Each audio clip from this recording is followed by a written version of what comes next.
बेमिसाल क्या।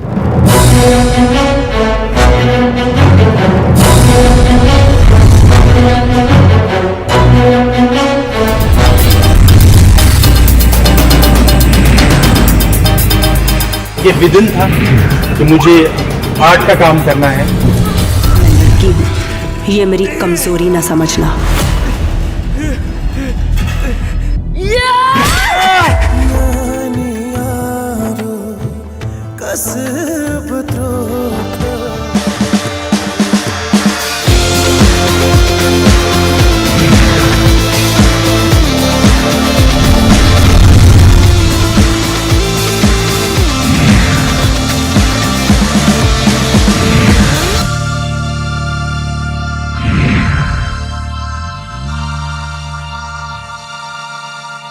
तारिक साहब, न्यूज़ 18 से जुड़ने के लिए बहुत शुक्रिया आपको। काफ़ी बिजी रहते हैं हाँ आप। तो सबसे पहला सवाल ये रहेगा, हाल ही में जो आपकी पिक्चर आई थी वेलकम टू कश्मीर, सबसे पहले उसका जिक्र करेंगे। ये बताएं कि वेलकम टू कश्मीर की कहानी क्या है। एक ऐसी फिल्म, एक ऐसी रीजनल कम बॉलीवुड फिल्म जो 70 mm स्क्रीन पे दिखाई गई और बहुत ही बड़ी achievement. Thank you so much for having me on your show. ये वेलकम टू कश्मीर जैसे नाम से ही पता चलता है कि कश्मीर में हम वेलकम कर रहे हैं। तो बस यही है कि हम कश्मीर को अपने पॉजिटिव वे में दिखाना चाहते हैं। कश्मीर को हम इस वे से दिखाना चाहते हैं कि लोग ये समझें कि कश्मीर में सिर्फ बाहर की खूबसूरती नहीं है बल्कि लोगों की भी खूबसूरती है। और आर्ट है यहाँ पर, म्यूजिक है यहाँ पर, यहाँ से भी आर्टिस्ट हो सकते हैं, यहाँ से भी फिल्में बन सकती है, यहाँ के भी हीरो हो सकते हैं, यहाँ की भी हीरोइन हो सकती है। ये है welcome to Kashmir in short. बहुत खूब।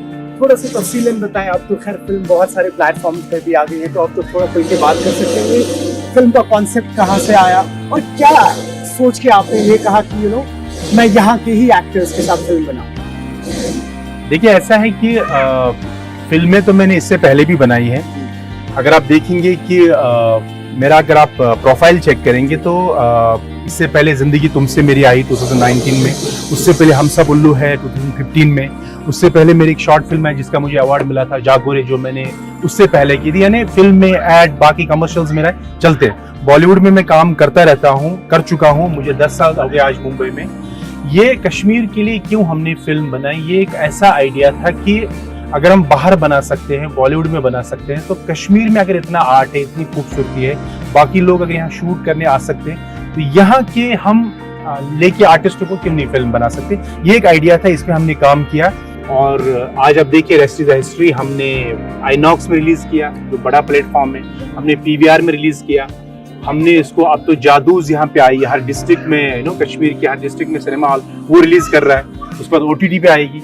तो मुझे लगता है कि बड़ी से बड़ी बॉलीवुड की जहाँ फिल्में जाती है वहाँ हमारी वेलकम टू कश्मीर गई।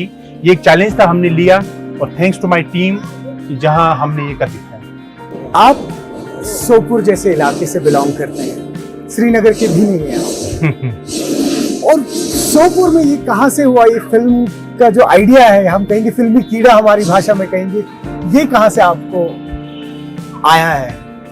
देखिए, सबसे पहले आपने जो सोपोर का नाम लिया, मुझे कहना तो नहीं चाहिए लेकिन मैं कह रहा हूँ कि सोपोर श्रीनगर से भी शायद 50 साल पीछे है इस मामले में। एक और जब हम श्रीनगर से आप सोचते हैं कि 50 साल पीछे, तो सोचो मुंबई से हम कितने साल पीछे होंगे।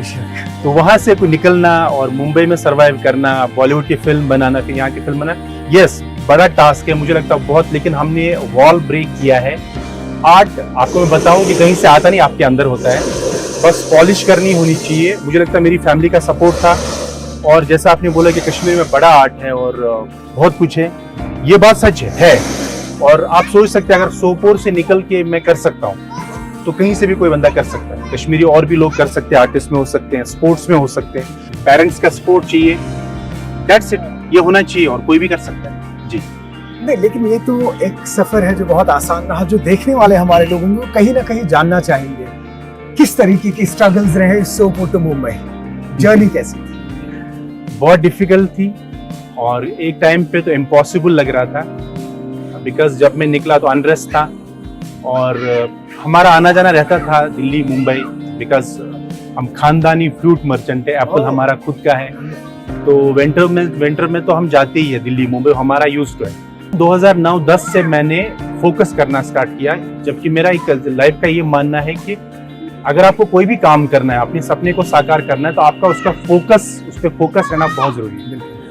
तो वही फोकस 2010 से मेरा रहा और मैंने काम स्टार्ट किया और मैंने मुंबई में परमानेंटली स्टे किया।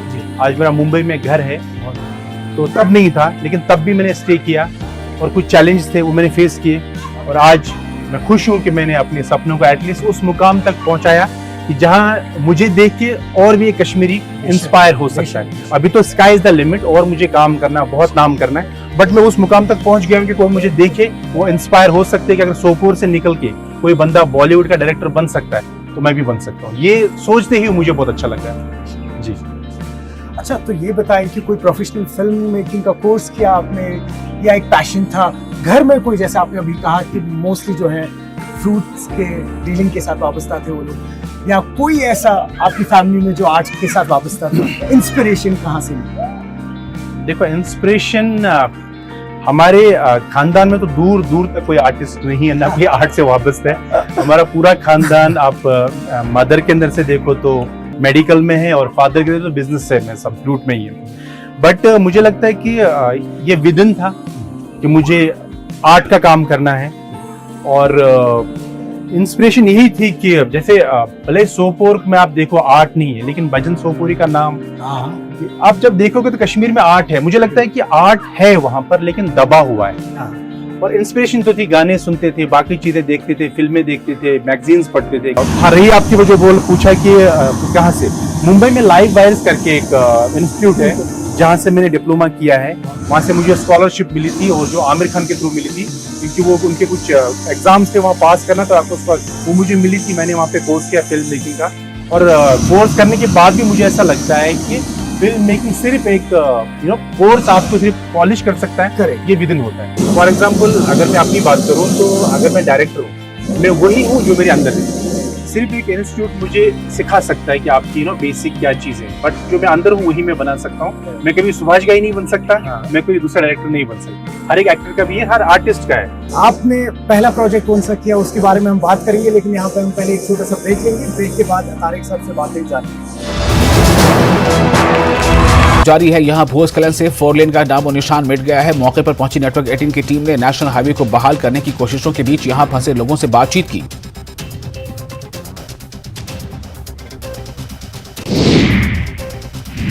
कुल्लू और मंडी जिले की सीमा बचौरा कटौला सड़क मार्ग पर सवारियों से भरी टेम्पो ट्रैवलर हादसे का शिकार हो गई। इस हादसे में टेम्पो ट्रैवलर में सवार 24 लोग घायल हो गए, जिसमें गंभीर रूप से घायल 2 लोगों को कुल्लू रेफर किया गया है। कैबिनेट मंत्री हर्षवर्धन चौहान, रोहित ठाकुर और सीपीएस मोहन लाल ब्रागटा ठियोग विधानसभा क्षेत्र के दौरे पर पहुंचे। यहां उन्होंने सड़कों को किसी भी सूरत में बहाल रखने के अधिकारियों को निर्देश दिए। उन्होंने बताया कि क्षेत्र में सड़कें खुली रखने के लिए 36 जेसीबी मशीनें तैनात की गई हैं। लाहौल दौरे के दौरान राज्य से बागवानी और जनजातीय मंत्री 15 channels, 15 languages.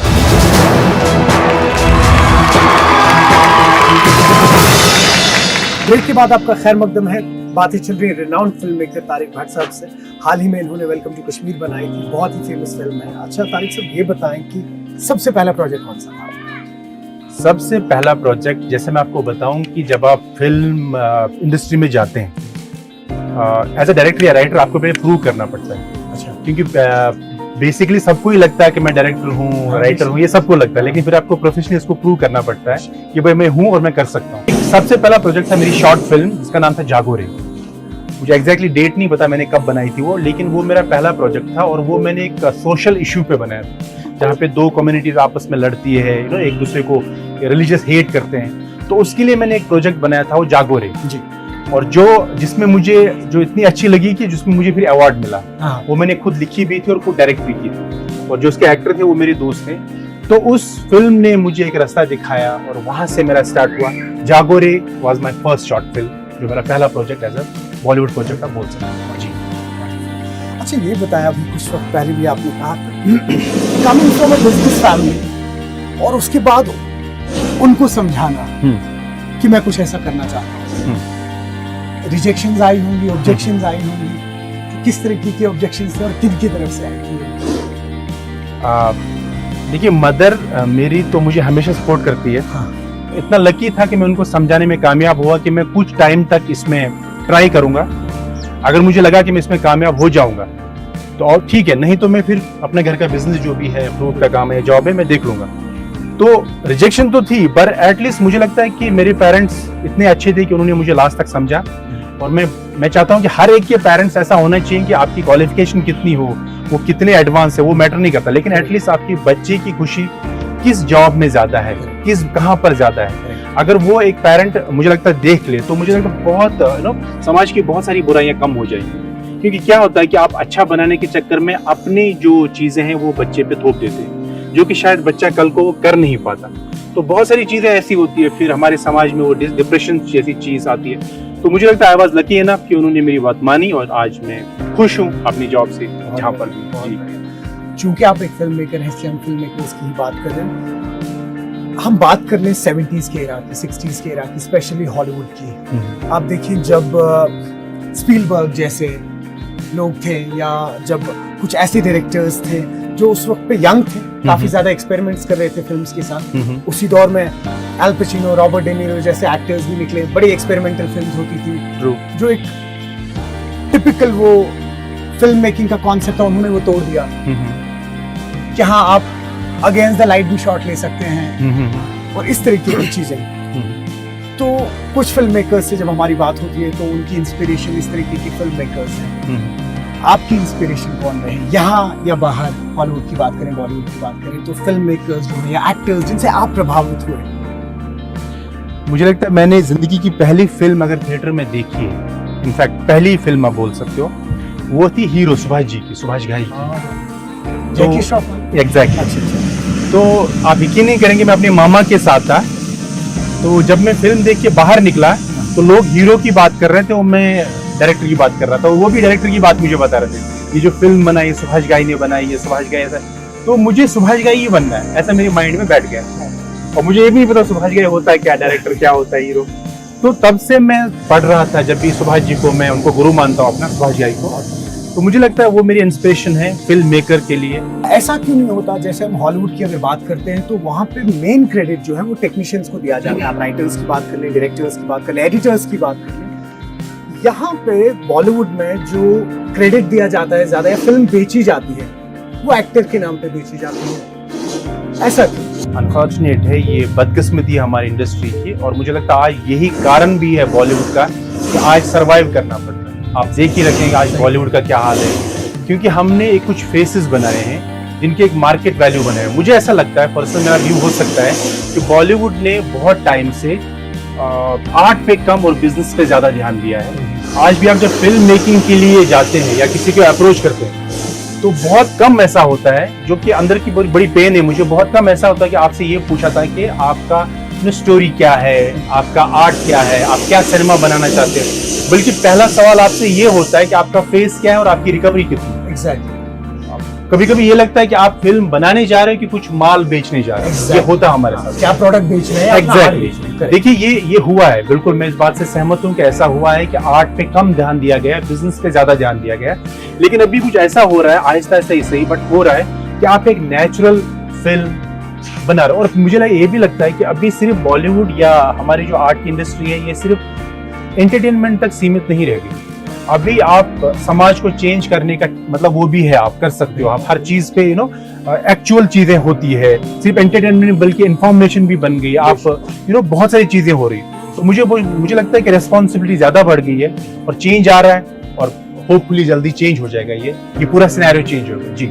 मतलब ऐसे होता था पहले कि डिस्ट्रीब्यूटर को तो आप अलग तरीके से खुश कर दें, प्रोड्यूसर को अलग तरीके से। ट्रू। तो चलिए, बहुत बढ़िया, बहुत बढ़िया। यहाँ पे एक छोटा सा ब्रेक लेंगे हम, इसके बाद कुछ और इंटरेस्टिंग बात होंगी हमारे हिसाब से।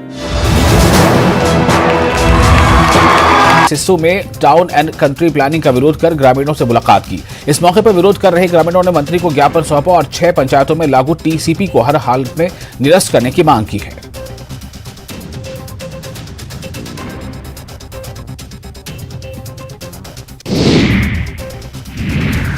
शिमला के टाउन हॉल को निजी हाथों में देने के फैसले का पूर्व मेयर संजय चौहान ने विरोध जताया है और फैसला वापस लेने के लिए सीएम को लेटर भी लिखा है। जबकि इस मामले में मेयर सुरेंद्र चौहान ने कहा है कि निवर्तमान भाजपा के नगर निगम ने निजी हाथों में टाउन हॉल को सौंपा था। खराब सोलर सेल्स की रिसाइकलिंग की तकनीक आईआईटी मंडी ने ढूंढ ली है, जिससे खराब सोलर सेल्स को फिर से इस्तेमाल के लायक बनाया जा सकेगा। आईआईटी मंडी के मैकेनिकल और मटेरियल इंजीनियर स्कूल के एसोसिएट प्रोफेसर डॉक्टर सत्यशील रमेश पवार के नेतृत्व में रिसाइकलिंग की तकनीक के शोध को पूर्ण किया गया है। बिलासपुर में एक शख्स ने सरकारी आवास में धारदार हथियार से हमला कर एक युवक को घायल कर दिया। यह शख्स चोरी के इरादे से करियर बॉय के रूप में आया था। आपदा प्रबंधन प्राधिकरण ने सिरमौर में 3 दिवसीय विशेष कार्यशाला का आयोजन किया। इस कार्यशाला में विभिन्न विभागों के तकनीकी कर्मचारियों और पंचायत प्रतिनिधियों को भवन निर्माण संबंधी सुरक्षा जानकारी दी जा रही है।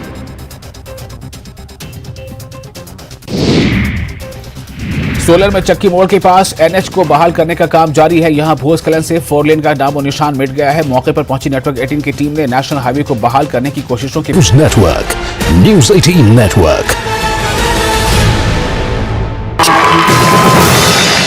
ब्रेक के बाद आपका खैर मकदम है। बातें चल रही है renowned film maker Tariq Bhatt से। तारिक भाई ये बताएं कि अभी ये तो हुई फिल्मों की बातें, थोड़ा सा पर्सनल आ जाते हैं क्योंकि आप फिल्मों से ही वाबस्ता हैं। जी। कहते हैं फिल्म मेकर्स जो हैं they breathe, they eat, they drink films. कैसे नए कॉन्सेप्ट्स पे काम करते हैं आप? कैसे नए आइडियाज आते हैं कि हाँ ये तो मैं फिल्म बना सकता हूँ इसमें, या ये आइडिया है हाँ शॉर्ट फिल्म बन जाएगी, स्टोरी बन जाएगी, कोई ड्रामा होगा, लेकिन इस पे फिल्म नहीं बनेगी। प्रोसेस क्या रहता है आप? देखिए, अगर मैं कश्मीर की बात करूं जी, अगर मुंबई की बात करूं तो मुंबई में कैसा होता है कि ट्रेंड पे काम चलता है। जी, ठीक है। आपने देखा कि क्या कॉन्सेप्ट चल रहा है आजकल मार्केट में, नो, उस हिसाब से आप काम करते हो। राइटर उस हिसाब से ढूंढा जाता है, राइटर उस हिसाब से लिखता है। लेकिन मेरा स्टाइल थोड़ा डिफरेंट है। मैंने आज तक जो भी काम किया है, मैंने जिससे मैं खुद कन्विंस नहीं होता हूं, मैं वो काम नहीं करता। पहली बात, मैं वही काम करता हूं जिससे मैं खुद कन्विंस होता हूं। फॉर एग्जाम्पल, मैं आपको अपनी फिल्म का मिसाल देता हूँ, welcome to Kashmir. Welcome to Kashmir मैंने उस टाइम करने की सोची जब ये आइडिया किसी को पसंद ही नहीं था कि आप कश्मीर पे फिल्म बना रहे हो, कश्मीर के आर्टिस्टों को लेके फिल्म बना रहे हो, कश्मीर में चला रहे हो जहाँ सिर्फ एक थिएटर है। रिकवरी क्या है? क्योंकि रिकवरी हमेशा से सुनते आ रहे हैं हम, ये कान में रिकवरी। तो पहली बार मैंने रिकवरी का नहीं सोचा, और आज आप देख रहे हैं कि हर एक डिस्ट्रिक्ट में थिएटर बन रहा है because of welcome to Kashmir हमने बनाई। चलो वो अलग चीज है। अब मेरा ये काम करने का प्रोसेस ये है, जैसे वेलकम टू कश्मीर को करते करते मुझे ये पता चला कि और क्या क्या प्रॉब्लम है हमारी सोसाइटी में, और क्या क्या कर सकते हैं हम अपने कश्मीर के लिए, और क्या क्या कर सकते हैं हम वुमेन एम्पावरमेंट के लिए, और क्या कर सकते हैं हम कि ड्रग एडिक्शन को हम कम करें अपने यूथ में। तो वो बना, और ये कहाँ से आता है, कैसे पेनिट्रेट होता है यूथ में, बड़े सोशल इश्यूज जिनमें से मतलब गवर्नमेंट भी थक चुकी है कि कहाँ से कंट्रोल करे, उन पे डिटेल में जाना। और अब की बार मैं आपको बताऊं, नाम तो मैं रिवील नहीं करूंगा, लेकिन वेलकम टू कश्मीर हमारा सिर्फ एक एक्सपेरिमेंट था। अब की बार हम फुल ऑफ एक्शन, अब की बार कश्मीर खुश हो जाएगा, इतनी एक्शन। और कश्मीर के आर्टिस्ट होंगे, जम्मू के आर्टिस्ट होंगे, हमारे नेटिव ही होंगे सब, और जो बनेगा वो एक्चुअल बनेगा और प्रॉपर बनेगा। तो ये बताएं कि अभी इस सारे दौर में काफी सारे यंगस्टर्स हैं जिनको आप इन्वॉल्व कर रहे हैं अपनी फिल्म मेकिंग के साथ, तो कहीं ना कहीं जो अभी आपके आने वाले प्रोजेक्ट्स हैं उसमें भी जो आपका प्राइमरी कास्ट है वो कश्मीरी ही रहेगा? देखिए, हम कोशिश तो वही कर रहे हैं। ये भी हो सकता है कि प्राइमरी कश्मीर जम्मू कश्मीर का ही रहे, और ये भी हो सकता है कि 2 लीड हम बॉलीवुड की नॉन फेस लाए, लेकिन उससे कोई फर्क नहीं पड़ेगा, क्योंकि मेरा सिर्फ एक ही मकसद और एक ही लक्ष्य ये है कि मेरी जो फिल्म अभी कश्मीर की नई बनने वाली है वो पैन इंडिया चलेगी और आउट ऑफ इंडिया भी चलेगी, ताकि कश्मीर का टैलेंट अभी इंटरनेशनल लेवल पे हम प्रमोट करें। देखिए, फिल्म में तो सिर्फ 2 कास्ट तो होते नहीं, बहुत सारा होता है। तो हम एक ऐसी फिल्म बनाएंगे जिसमें हर एक कैरेक्टर मेरा लीड ही रहेगा। ये वो टिपिकल हीरो हीरोइन वाली फिल्म नहीं रहेगी, बल्कि लीड ही रहेगा। बट कभी कभी क्या होता है कि आपकी, जैसे मैंने बोला कि बिजनेस का आपका बिजनेस की मजबूरी रहती है, वो रिकवरी वाली मजबूरी रहती है, तो नॉन फेस इंट्रोड्यूस करने पड़ते हैं। वो हम उस पर बैठे हैं, टीम देखेगी, अगर शायद हम बॉलीवुड से भी नॉन फेस कास्ट कर सकते हैं। बट जो फिल्म रहेगी वो जम्मू कश्मीर के कल्चर और इसके मुद्दों पे ही फोकस रहेगी। और OTT प्लेटफॉर्म्स की कुछ सोच रहे हैं टू बी वेरी फ्रैंक, मैं चाहता हूं कि अगर OTT के लिए हम बनाएं तो वेब सीरीज बनाएंगे। फिल्म फिलहाल मैं सिनेमा के लिए ही कोशिश कर रहा हूं, क्योंकि मेरा एक और लक्ष्य है कि जैसे हमने अभी आइनॉक्स PVR आ रहा है यहाँ पे, या जादूज आ रहे हैं, हमारे हर डिस्ट्रिक्ट में सिनेमा आ रहे हैं, वहाँ पे हमारी फिल्म चल रही है। मैं चाहता हूँ कि ये बन जाए, ये कल्चर, सिनेमा का कल्चर बन जाए, क्योंकि अगर एक ही मैं हूँ जो ऐसा चाहता हूँ अभी फिलहाल, मुझे ऐसा लग रहा है, और अगर मैं भी OTT पे गया तो सिनेमा में कौन जाएगा फिल्म? तो मैं बोला थोड़े से सेक्रीफाइस करते हैं, फिल्म को पहले सिनेमा में चलाते हैं, लोगों को सिनेमा की आदत दिलाते हैं, उसके बाद OTT जाना ही है, वो कोई बड़ी बात नहीं है। बहुत अच्छा। हमारे पास वक्त की थोड़ा कमी है, बड़ी इंटरेस्टिंग बातें हैं और बहुत कुछ जानना चाहते हैं, लेकिन वक्त की कमी रहती है, जैसा हमने आपसे कहा। लेकिन जाते जाते एक सवाल पूछेंगे आपसे कि कई सारे ऐसे फिल्म मेकर्स हैं इस वक्त, छोटे गांव खेड़ों से आते हैं, बहुत टैलेंटेड है, बहुत अच्छा लिखते हैं, शायद बहुत अच्छा डायरेक्ट कर पाए, बहुत अच्छे एक्टर्स हैं, सिंगर्स हैं, कहीं ना कहीं आप उनके लिए एक इंस्पिरेशन है। जी। छोटे से गांव से आते हैं आप, सोपोर से बॉम्बे की जो सफर रहा है आसान नहीं है। जी। जाहिर सी बात है। जी। फिल्म बनानी बहुत बड़ी बात है, बहुत बड़ी बात है। तो उनके लिए एक मैसेज दे दे आप। देखिए, मेरा मैसेज यही रहेगा, वो बेशक हो सकते हैं कि अच्छे टैलेंटेड लड़के, मैं भी जानता हूँ बहुत यूथ में निकल रहे बच्चे हमारे जो अच्छा लिखते हैं, अच्छा परफॉर्म करते हैं, अच्छा डायरेक्ट कर सकते हैं फ्यूचर। स्टार्टिंग में हर एक राइटर, हर एक डायरेक्टर, हर एक एक्टर को लगता है कि मैं सबसे बेस्ट हूँ, फिर हमको इसको प्रूव करना पड़ता है। जैसे मैंने आपको बोला कि मैंने खुद ही अपनी शॉर्ट फिल्म बनाई। मेरी सबसे ये रिक्वेस्ट है, जो मैं बार बार बोलता हूँ, कि एक फॉर्मल ट्रेनिंग, बेसिक ट्रेनिंग लेकर चलें, क्योंकि अगर आप सिर्फ खुद को ही हीरो, डायरेक्टर और राइटर या सिंगर मानेंगे और मार्केट में लेके चलेंगे तो आपका दिल टूटना लाजमी है। एक बार दिल आपका टूट जाएगा तो आपके सपने टूटेंगे और आपका ब्रेकडाउन, फिर वहां से आप उभर नहीं सकते। देखिए, आप भूखे रह सकते हो, आप फुटपाथ पे सो सकते हो, लेकिन जब तक आपका अंदर का कॉन्फिडेंस जिंदा है, आपको कोई तोड़ नहीं सकता। हाँ, अगर आपका अंदर का कॉन्फिडेंस ही खत्म हुआ तो आपको फिर करोड़ों रुपए का फाइनेंस हो, आप कुछ नहीं कर सकते। ये एक मेरे तो बेसिक ये है कि आप जो भी काम करने जा रहे हो, अपने आप को जानिए, उसकी फॉर्मल ट्रेनिंग, बेसिक ट्रेनिंग लेके चलें, वही आपको कामयाबी दिलाएगी। देखिए, है तो आप आर्टिस्ट अंदर से, आप रहेंगे वही जिंदगी भर, बनाएंगे वही जो आपको, उसको कोई चेंज नहीं कर सकता। बट हर एक काम का एक प्रोटोकॉल होता है, हर एक काम का। अगर आप सिर्फ खाना बनाने भी चाहते हैं तो वो भी आपको सीखना ही पड़ेगा। आप गाड़ी चलाना चाहते हैं, आपको सीखनी ही पड़ेगी, बेसिक ट्रेनिंग लेनी ही पड़ेगी। आप कैसे ड्राइवर बनेंगे वो आपको ही पता है। बट तो वही फिल्म मेकिंग है। फिल्म मेकिंग बहुत सारे डिपार्टमेंट है। हमारे यूथ की एक बड़ी प्रॉब्लम है, अगर उनको घर में किसी ने हैंडसम बोला तो खुद को हीरो समझते और स्ट्रगल करने निकलते। अगर उन्हें मोबाइल पे कोई रील बना दी और रील की अगर समझो 10,000 व्यूज आ गया तो उनको लगता है मैं डायरेक्टर बन गया। ऐसा नहीं होता।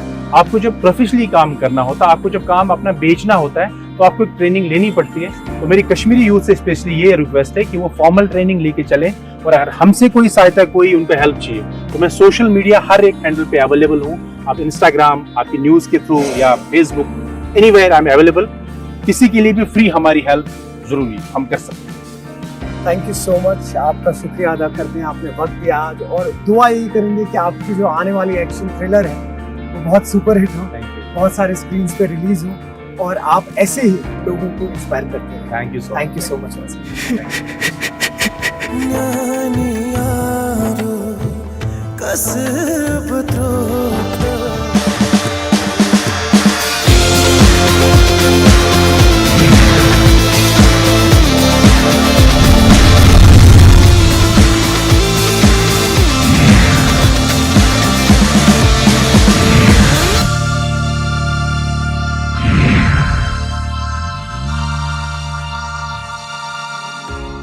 उम्मीद करते हैं तारिक से आपको हमारी ये गुफ्तगू पसंद आई होगी। क्या खूब कहा तारिक ने कि कोई भी फील्ड हो, कोई भी आर्ट हो, आपका पैशन और डेडिकेशन तो ज़रूरी है, लेकिन कहीं ना कहीं टेक्निकल नॉलेज का होना बहुत ज़रूरी है। तब जाके आपके सपने जो हैं वो साकार होते हैं। उम्मीद करते हैं आपको आज का एपिसोड पसंद आया होगा। हम मिलते हैं अपने अगले एपिसोड में। दीजिए इजाज़त, आदाब।